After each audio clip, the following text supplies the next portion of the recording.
Microsoft Excel has over 400 functions. What? Really? Yep, that's right. And in this video, I will cover the following three functions: sum, SUMIF, and SUMIFs. So, let's get ready to excel. Excel. Please remember to like, share, comment, subscribe, and press the bell icon. The Excel sum function comes in three versions. There is a straightforward sum function, which adds up numbers in a range of cells. Then we have the SUMIF function, which adds up the numbers in a range of cells based on a specific criteria. And last but not least, we have the SUMIFs function, which does the same thing as the SUMIF function, but it bases the sum on multiple criteria and not just one criteria. So let's see all these three functions in action. I created the sample employee table, which shows the employee first name, then their job titles, their salaries, and in what city they are located. And let's begin now by calculating the sum of all the salaries we see listed in front of us here. There are actually multiple ways to use the sum function, or rather, there are multiple ways to get to the sum function. For example, we first click on the cell that we want to display the result of our sum function.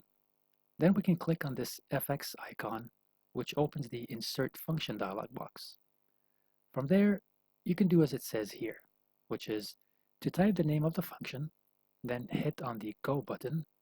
So I'll type the word sum, since that's what I'm trying to do, then click on Go, or hit Enter on my keyboard, and now I see a list of functions that have the word sum in them. And below this list, it gives a brief description on each highlighted function. For example, right now, the function sum is highlighted, and here it shows how this function is used, meaning what parameters it takes, and also what the function does. So for the sum function, it says adds all the numbers in a range of cells.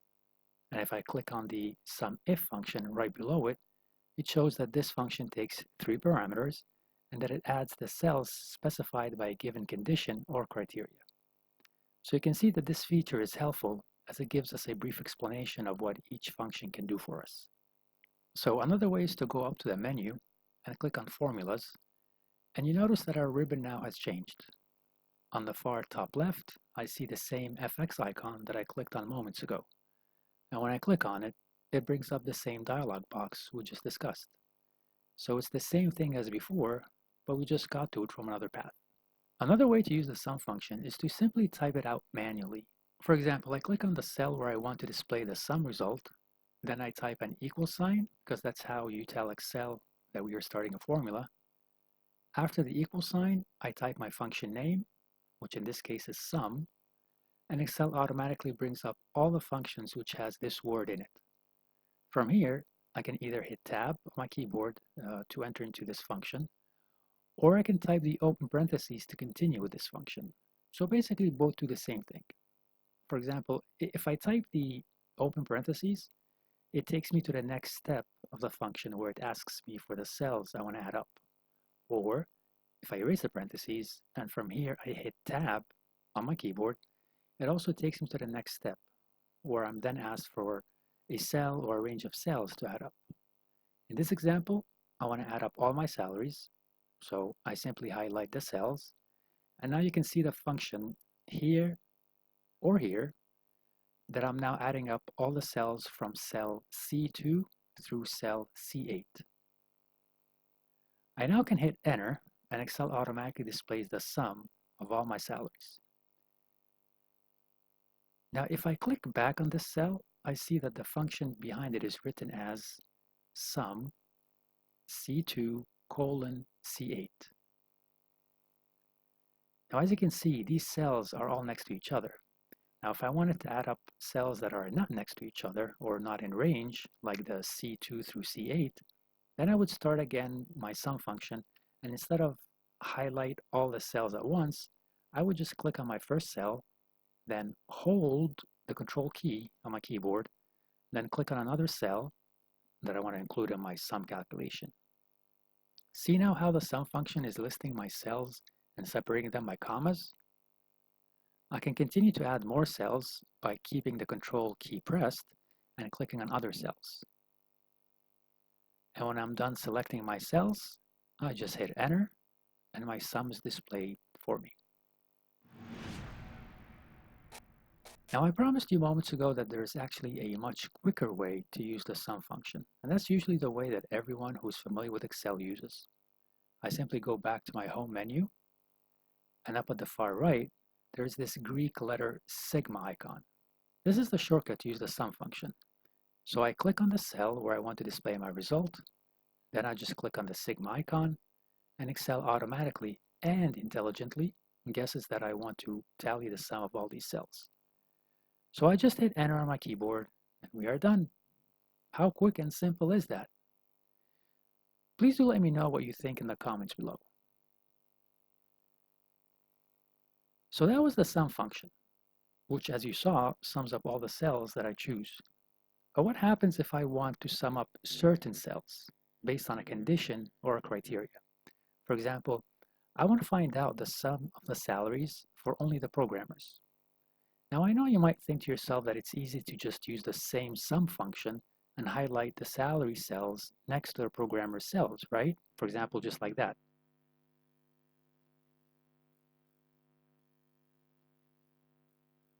However, this is just a very small table. Again, it's only for demo. Typically, Excel sheets run for hundreds or thousands of rows, so it will be very hard to do it manually when the data set is very large. So, we would rely on the sum if function instead of the plain sum function. And here's how we can use the sum if function to calculate the total salaries for all programmers. I simply click on the cell where I want to display my result. I type equal sign so I can tell Excel that I'm starting a formula. Then I type sum if, followed by a tab on my keyboard. Now it's asking me for a range, followed by a criteria, followed by a sum range. So since I want to total my salaries for only my programmers, then my title column would be my range. And so I highlight these values. Then I type comma to move to the next parameter. And now it's asking me for a criteria. And since I'm looking for programmers only, I type the word that I want to match for, which is programmer. And since the word programmer is text, then I need to surround it by quotes. And Excel here is not case sensitive, so don't worry about uppercase or lowercase letters. Then I type a comma to move to my next parameter, which is sum range. And that's the column with the salaries that I want to sum up. I highlight these values, and since I'm done entering the information in my function, I just hit enter, and voila, I get the sum of only the salaries that match the title of programmer. And just to confirm this value, I have a $45,000 here, and another $45,000 here, which is $90,000, and then the last programmer is $100,000. So that correctly totals out to $190,000. Cool, right? Well, I certainly think so, but you please let me know in the comments below as well. Another example in using the sum if function is say I want to calculate the total salaries for anyone working in Austin. So I click on the cell that will eventually display my result. I type the equal sign. I type sum if, then tab. Then I highlight my criteria range. And since this time my criteria is a city, then I highlight the city cells. Then I type a comma to move to my next parameter, which is my criteria. And for this example, I type Austin in quotes because it's a text value. Then I type a comma to move to my last parameter, which is the sum range. And in this example, it's my salaries. I hit enter and I get a value of $100,000. Is this correct? Absolutely, because based on the criteria I asked for, I only have 2 people working in Austin, and when you add up 55,000 and 45,000, we get the total of $100,000. Now, so far we've used sum function, which doesn't take any criteria, and then we use the sum if function, which takes 1 criteria.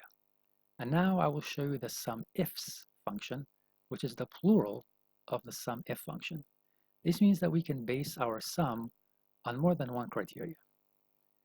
So for example, let's try to calculate the sum of salaries for all programmers that live in Boston. These are my two categories, programmers and Boston. I simply click on the cell where I want to display my result.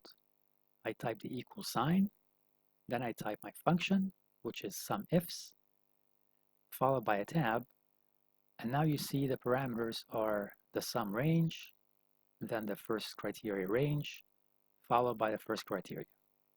So for my sum range, I highlight all my salaries. Then I type a comma to move to my next parameter, which is my first criteria range, which could either be title or city. The order doesn't matter, but I'll start with title. So I will highlight my titles, then I will type a comma to move to my next parameter, which is my actual criteria, and here I type programmer. Don't forget the quotes. Then I type comma, and now you start to see that the function is asking for the second criteria information. It first wants the range, so I'll highlight the city cells, then I type a comma to move to my second criteria, and here I type Boston in quotes, then I hit enter. I get $45,000 because while we have 3 programmers in the title column, we only have 1 programmer in Boston. So this is what satisfies both criteria. Another quick example, let's say I want to sum up all salaries for all the QA people that work in New York. So I click here, then I type an equal sign, then Sumifs, then tab, then my sum range is my salary cells, then I type comma, then my first criteria range is my titles, so I highlight those, then I type a comma to move to the next parameter, which is the actual criteria that I need to match, and in this case it's QA, and again don't forget the quotes, then I type a comma and enter into my second criteria range, which is the city cells. So I highlight those, then I type a comma, and I type New York, also in quotes, and then I hit enter. I get a sum of $110,000 because these two salaries fit both my two criteria of QA and New York. Alright, so this was just one quick tutorial on this particular function. And as always, please remember to like, share, comment, subscribe, and press the bell icon. If you want to learn about other functions, you may click on these videos here, or find even more videos below in the description. Thanks for watching, and bye for now.